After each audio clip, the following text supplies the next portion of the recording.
Salve, Sobat kita Katolik, saudara-saudaraku yang terkasih di dalam hati kudus Yesus yang Maha Rahim dan hati tak bernoda Santa Perawan Maria.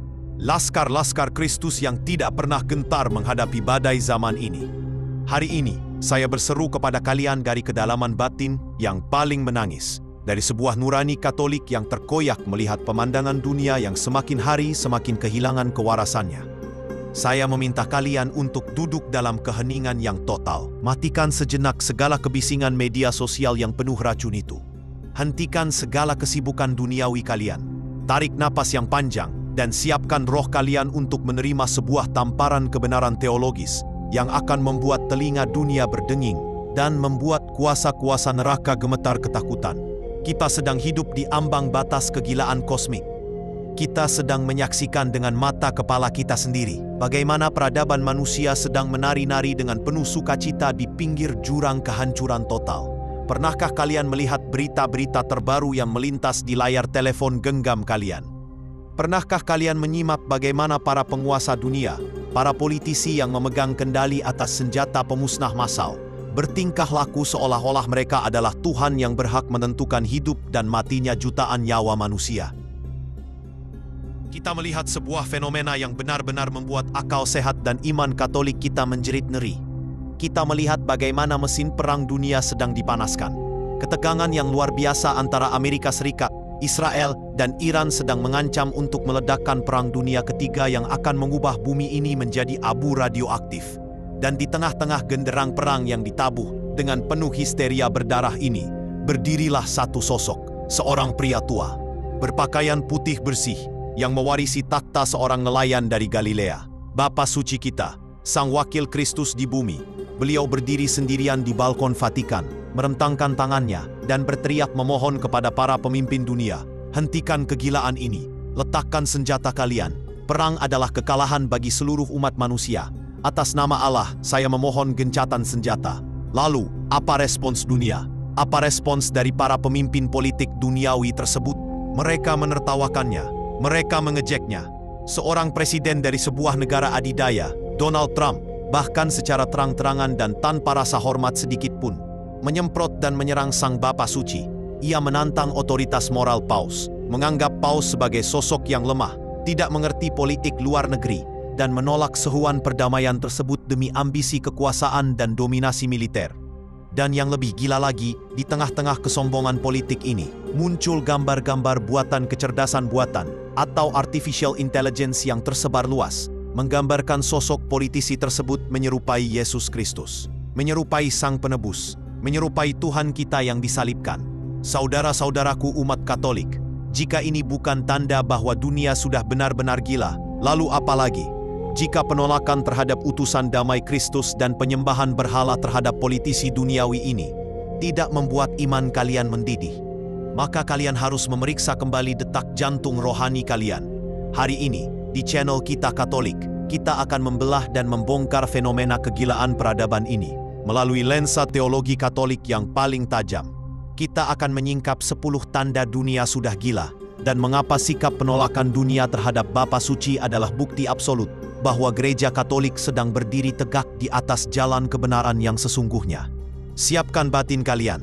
Mari kita masuki medan pertempuran sabda ini. Tanda pertama, penyembahan berhala politik dan penghujatan gambar kecerdasan buatan yang menyamakan politisi dengan Kristus.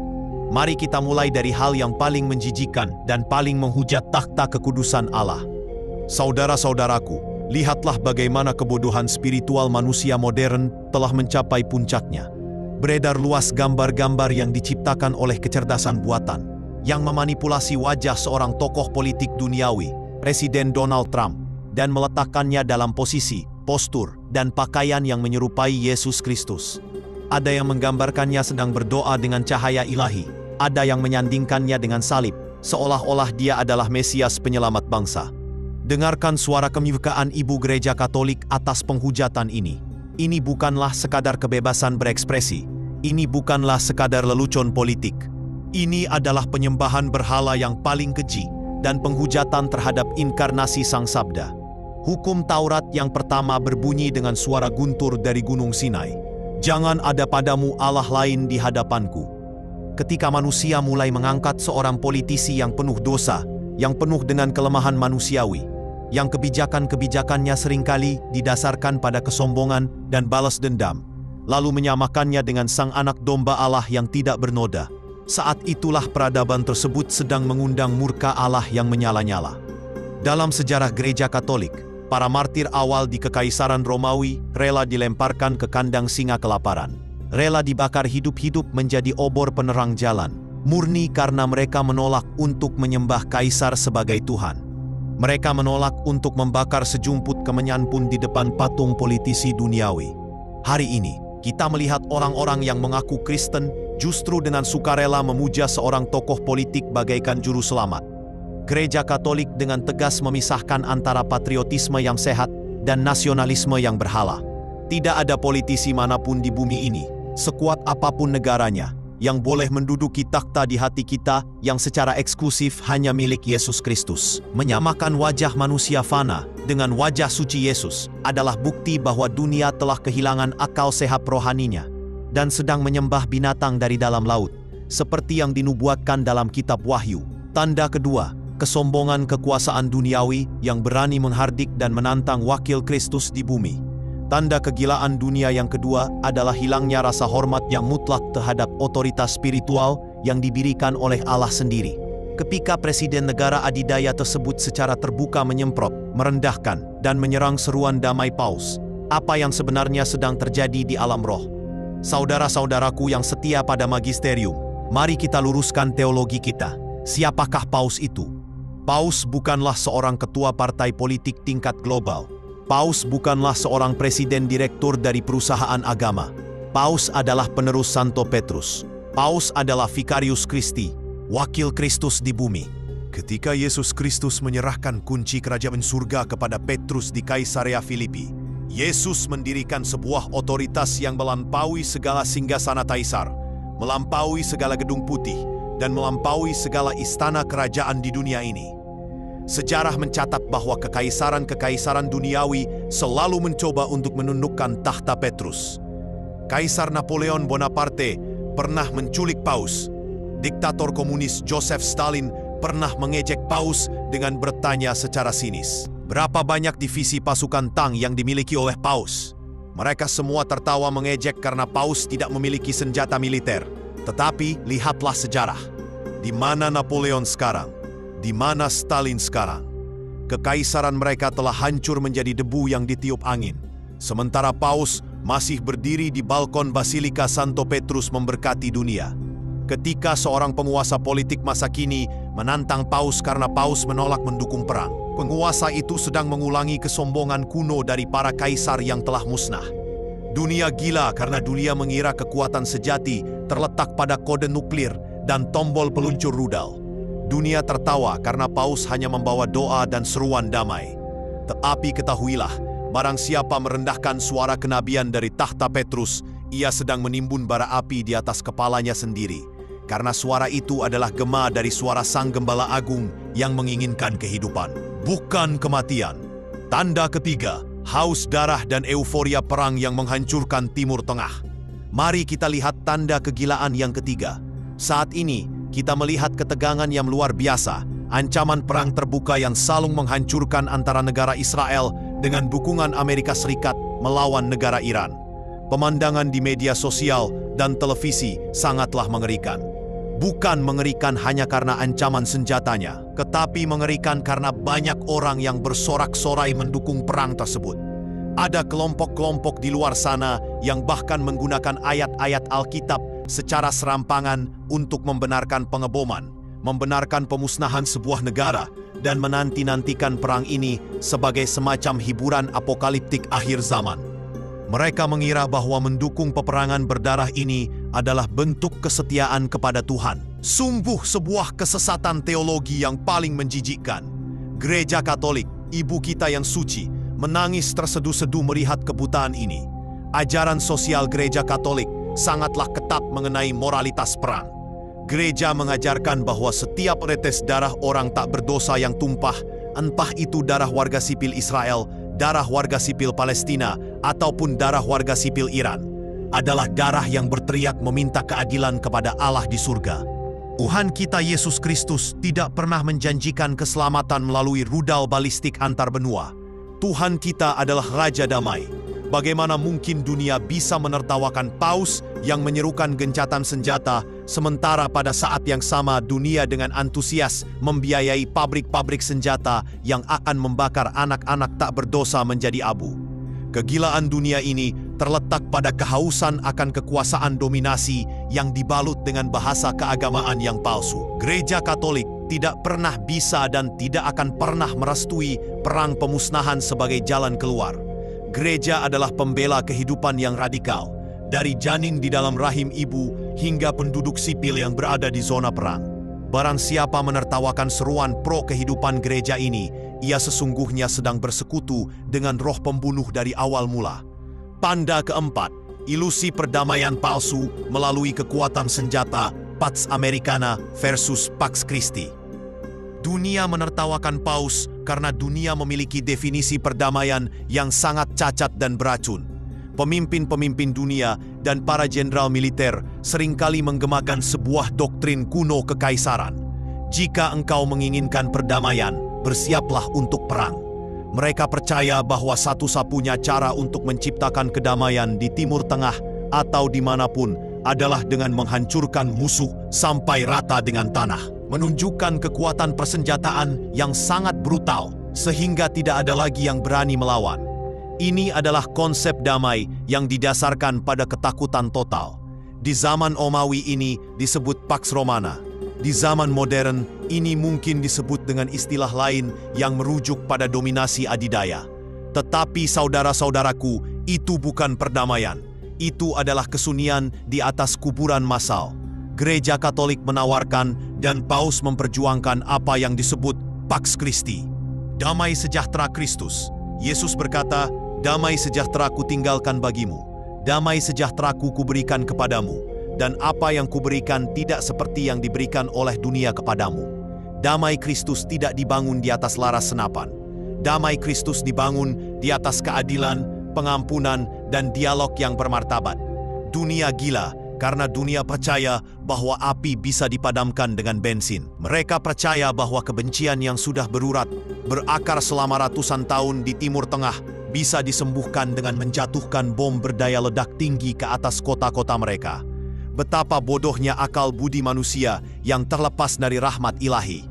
Ketika Paus menyerukan dialog, ketika Paus memohon agar para pemimpin menurunkan ego mereka dan duduk di meja perundingan, dunia menertawakannya sebagai orang tua yang naif.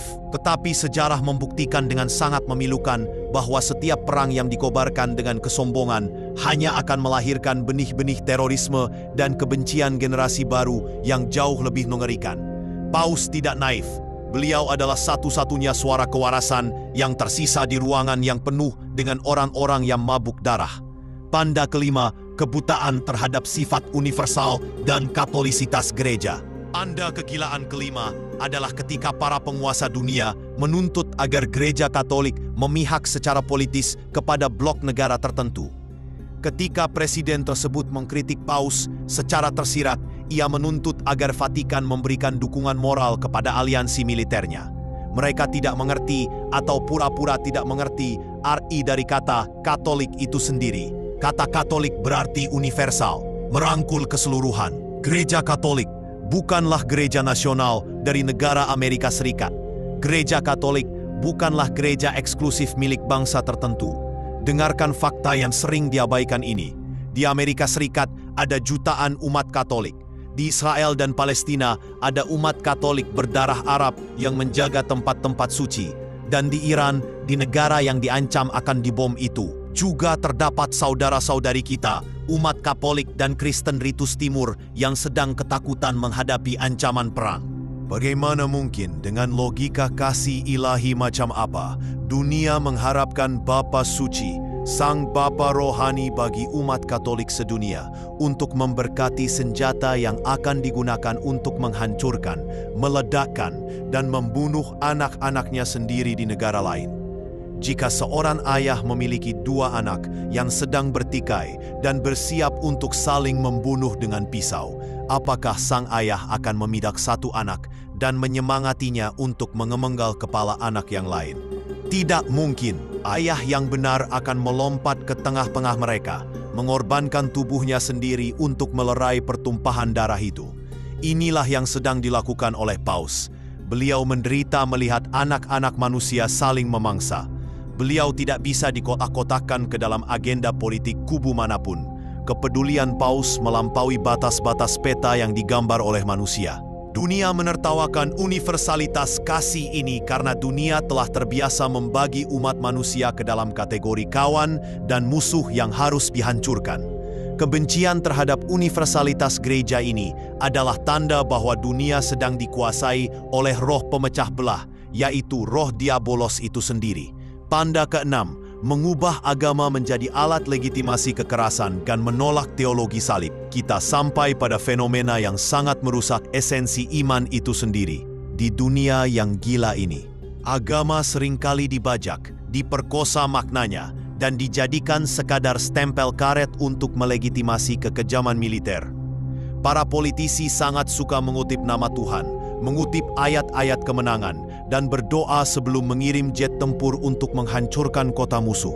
Mereka ingin mengubah Tuhan menjadi semacam dewa perang suku yang hanya melayani kepentingan nasional mereka. Gereja Katolik berdiri bagaikan batu karang yang kokoh menolak pelecehan terhadap nama Allah ini. Teologi Katolik berpusat pada teologi salib. Apakah salib itu? Salib adalah kebalikan dari penaklukan militer. Yesus tidak memanggil legiun malaikat untuk membantai orang-orang Romawi yang menyiksanya. Yesus tidak menggunakan kuasa ilahinya untuk memusnahkan musuh-musuh politiknya. Sebaliknya, Yesus menanggung kekerasan dunia, menyerap segala dosa dan kebencian manusia ke dalam tubuhnya sendiri, dan mematahkannya dengan pengampunan absolut dari atas kayu salib. Ya Bapa, ampunilah mereka, sebab mereka tidak tahu apa yang mereka perbuat. Ketika Paus menolak untuk memberikan restu pada perang yang direncanakan oleh para pemimpin politik ini, Paus sedang menjaga kemurnian teologi salib. Dunia sekuler dan para pendukung perang menertawakan penampunan dan seruan damai karena bagi mereka, salib itu adalah sebuah kebodohan. Santo Paulus telah mengingatkan kita dalam surat pertama Korintus pasal 1 ayat 18. Sebab pemberitaan tentang salib memang adalah kebodohan bagi mereka yang akan binasa. Tetapi bagi kita yang diselamatkan, pemberitaan itu adalah kekuatan Allah. Mereka menertawakan Paus persis seperti orang-orang Farisi dan prajurit Romawi menertawakan Yesus yang berdarah-darah di atas kayu salib. Jika engkau anak Allah, turunlah dari salib itu dan hancurkan musuh-musuhmu. Begitulah ejekan mereka. Dunia menuntut Tuhan yang kejam, tetapi gereja Katolik menyembah Allah yang adalah kasih. Cemoohan dunia terhadap sikap pasifisme Bapa Suci adalah bukti nyata bahwa gereja masih memikul salib Kristus dan menolak untuk menukarnya dengan pedang kekuasaan duniawi. Tanda ketujuh, ketulian moral terhadap jeritan orang miskin dan korban perang. Saudara-saudaraku yang memiliki kepekaan batin, coba perhatikan siapa yang paling lantang menyuarakan perang di dunia ini. Mereka adalah para jenderal yang duduk dengan aman di ruang komando bawah tanah. Mereka adalah para politisi yang dikelilingi oleh pasukan pengamanan presiden. Mereka adalah para produsen senjata yang sahamnya meroket tajam setiap kali ada rudal yang ditembakkan. Mereka semua aman dari desingan peluru. Tetapi siapa yang paling menderita ketika perang meletus di Timur Tengah atau dimanapun? Yang menderita adalah para ibu yang harus mengais-ngais reruntuhan beton mencari tubuh anaknya yang hancur. Yang menderita adalah anak-anak yatim piatu yang kehilangan anggota tubuhnya. Yang menderita adalah rakyat jelata yang kelaparan, yang rumahnya dibom, dan yang harus lari menjadi pengungsi di negeri asing tanpa membawa apa-apa selain pakaian yang melekat di badan. Dunia modern menderita penyakit ketulian moral yang sangat parah. Mereka menertawakan Paus karena Paus adalah satu-satunya tokoh global yang secara konsisten menjadi penyambung lidah bagi mereka yang tidak memiliki suara. Paus tidak mempedulikan opini para miliarder atau lobi-lobi industri militer. Paus mendengarkan jeritan orang-orang miskin dan para korban perang. dalam ajaran sosial Gereja Katolik, ada prinsip yang disebut sebagai pilihan utama bagi kaum miskin atau preferential option for the poor.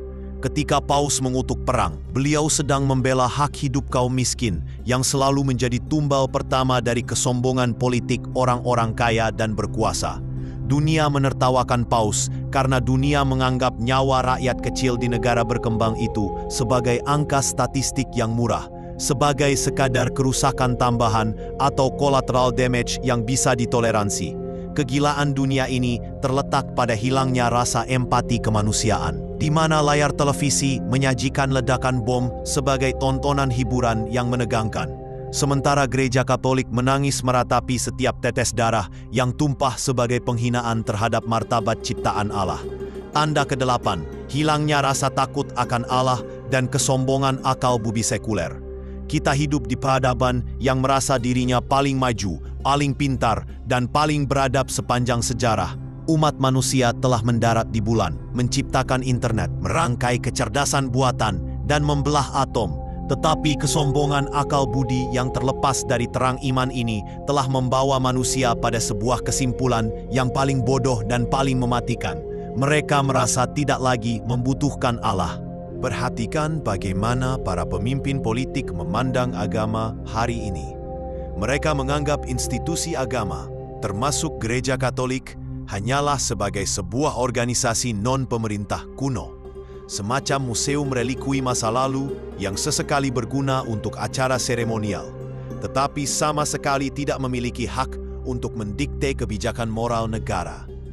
Ketika Paus berbicara memberikan peringatan moral tentang bahaya perang pemusnahan massal, dunia menertawakannya karena mereka telah kehilangan rasa takut akan Allah atau timor domini. Mereka merasa lebih pintar dari hukum ilahi. Mereka berpikir bahwa kalkulasi geopolitik, teori permainan intelijen, dan kekuatan persenjataan nuklir adalah satu-satunya penentu masa depan bumi ini. Mereka lupa pada peringatan keras dalam Mazmur pasal 2. Raja-raja dunia bersiap-siap, dan para pembesar bermufakat bersama-sama melawan Tuhan dan yang diurapinya. Dia yang bersemayam di sorga, ketawa, Tuhan mengolok-olok mereka. Maka berkatalah ia kepada mereka dalam murkanya, dan mengejutkan mereka dalam kehangatan amarahnya. Kegilaan dunia modern ini adalah kegilaan orang fasik yang berkata dalam hatinya, "Tidak ada Allah yang akan menghukum perbuatanku." Penolakan terhadap suara moral Bapa Suci adalah manifestasi dari arogansi sekularisme radikal yang ingin menyingkirkan sama sekali peran otoritas rohani dari ruang publik. Mereka menertawakan Paus karena mereka pikir mereka sedang memegang kendali dunia, padahal mereka sedang menari buta di tepi jurang neraka yang sedang membuka mulutnya lebar-lebar untuk menelan kesombongan mereka. Tanda ke-9, persekusi terhadap suara kenabian sebagai bukti keaslian Gereja Kristus. Saudara-saudaraku yang diikap oleh sakramen-sakramen yang kudus, mari kita ubah cara pandang kita. Ketika kalian melihat Bapa Suci dihina oleh para tokoh politik, ketika kalian membaca ejekan di kolom komentar media sosial terhadap seruan damai Gereja Katolik, janganlah kalian berkecil hati. Janganlah kalian menjadi lemah iman. Justru sebaliknya, kalian harus bersorak-sorai dan bersukacita di dalam roh. Mengapa? Karena ejekan dan penolakan dunia ini adalah bukti validasi yang paling absolut bahwa Gereja Katolik adalah gereja yang sejati dan asli yang didirikan oleh Yesus Kristus. Mari kita dengarkan sabda Tuhan kita sendiri dalam Injil Yohanes pasal 15 ayat 18 hingga 20. Jikalau dunia membenci kamu, ingatlah bahwa ia telah lebih dahulu membenci aku daripada kamu. Sekiranya kamu dari dunia, tentulah dunia mengasihi kamu sebagai miliknya. Tetapi karena kamu bukan dari dunia, melainkan aku telah memilih kamu dari dunia, sebab itulah dunia membenci kamu. Jikalau mereka telah menganiaya aku, mereka juga akan menganiaya kamu. Sebuah gereja yang selalu disukai oleh dunia. Sebuah gereja yang selalu dipuji oleh para politisi duniawi. Sebuah gereja yang ajarannya selalu menyesuaikan diri dengan tren kekuasaan yang sedang populer. adalah gereja palsu yang telah melacurkan dirinya kepada semangat zaman. Gereja Katolik yang sejati ditakdirkan untuk menjadi tanda perlawanan atau sign of contradiction. Tugas kita bukan untuk menjadi populer. Tugas kita adalah untuk menyampaikan kebenaran, meskipun kebenaran itu sangat menyakitkan telinga mereka yang mendengarnya. Paus berindak sebagai nabi di tengah dunia yang sedang mengamuk. Dan nasib nabi-nabi Allah di sepanjang sejarah selalu sama. Mereka diejek, difitnah, dilempari batu, dan dibunuh. Ketika Paus menolak tunduk pada tekanan politik untuk memberkati perang, beliau sedang memikul salib kenabian itu. Ketawaan dunia yang ditujukan kepada tahta Petrus hari ini adalah mahkota duri rohani yang membuat kemilau kesucian gereja semakin terang benderang di mata para malaikat di surga. Banggalah menjadi bagian dari gereja yang berani menentang arus kesesatan peradaban. Tanda ke-10, klimaks peperangan rohani akhir zaman dan panggilan umat Katolik untuk mengangkat senjata Rosario. Sampailah kita pada tanda kegilaan yang terakhir, yang membawa kita pada sebuah pemahaman eskatologis yang sangat mendesak. Apa arti semua ketegangan geopolitik, ancaman perang Timur Tengah, penghujatan berhala politik kecerdasan buatan, dan penyerangan terhadap Bapa Suci ini? Semua ini adalah indikator yang sangat jelas bahwa kita sedang berada di tengah-tengah klimaks peperangan rohani akhir zaman. Ini bukan sekadar konflik antar negara biasa. Di balik layar panggung politik dunia, iblis, sang naga merah dari kitab Wahyu, sedang mengamuk dengan luar biasa karena ia tahu waktunya sudah semakin singkat. Iblis ingin menciptakan kehancuran, pertumpahan darah yang masif, dan keputusasaan global untuk menyeret sebanyak mungkin jiwa ke dalam kebinasaan kekal. Iblis menggunakan para pemimpin duniawi yang gila kuasa sebagai pion-pion bidaknya di atas papan catur bumi. Dan siapa musuh utama yang menghalangi rencana kehancuran iblis ini? Gereja Katolik.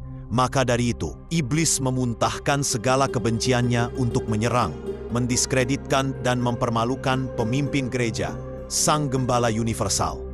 Iblis ingin dunia menertawakan seruan damai Paus, agar manusia tidak lagi memiliki kompas moral dan sepenuhnya memeluk kegilaan perang.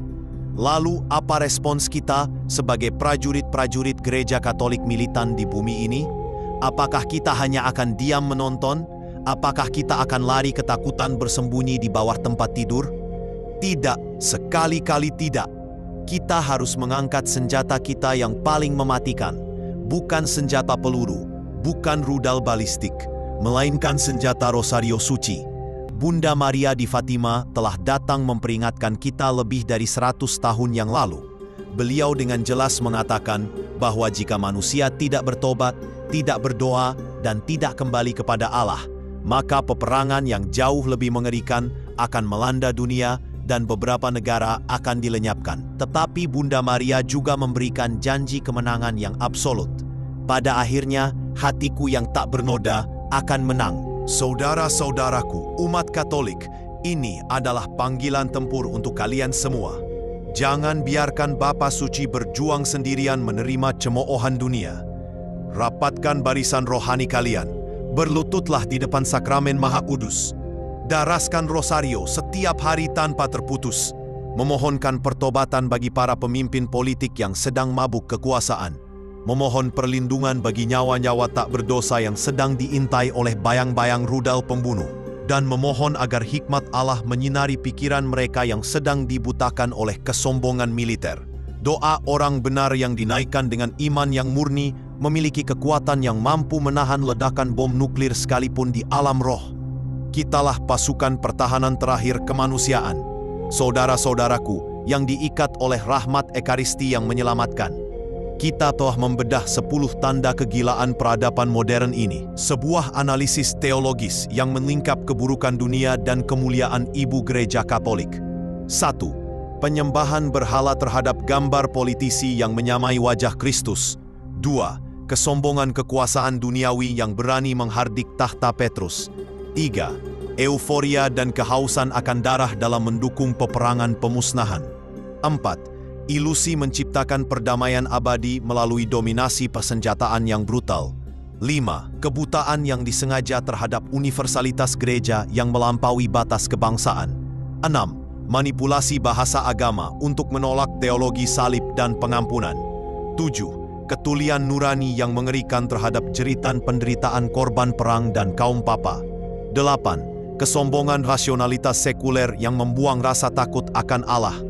9. Ejekan terhadap Bapa Suci sebagai bukti mutlak bahwa Gereja Katolik masih setia pada kenabian Injil. 10. Puncak peperangan rohani yang menuntut mobilisasi doa rosario secara global dari seluruh umat Katolik. Melihat kegelapan yang semakin pekat menyelimuti dunia, janganlah hati kalian menjadi kecut. Jadikanlah kegilaan dunia ini sebagai bahan bakar yang mengobarkan semangat kemartiran di dalam dada kalian. Gereja Katolik tidak pernah dijanjikan sebuah perjalanan yang mulus tanpa badai.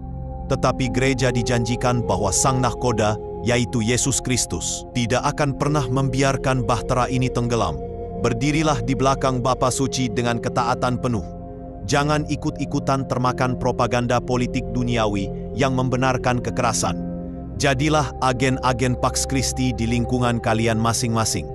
Tuliskan di kolom komentar saat ini juga dengan huruf kapital yang besar sebagai ikrar kesetiaan rohani yang menggelegar.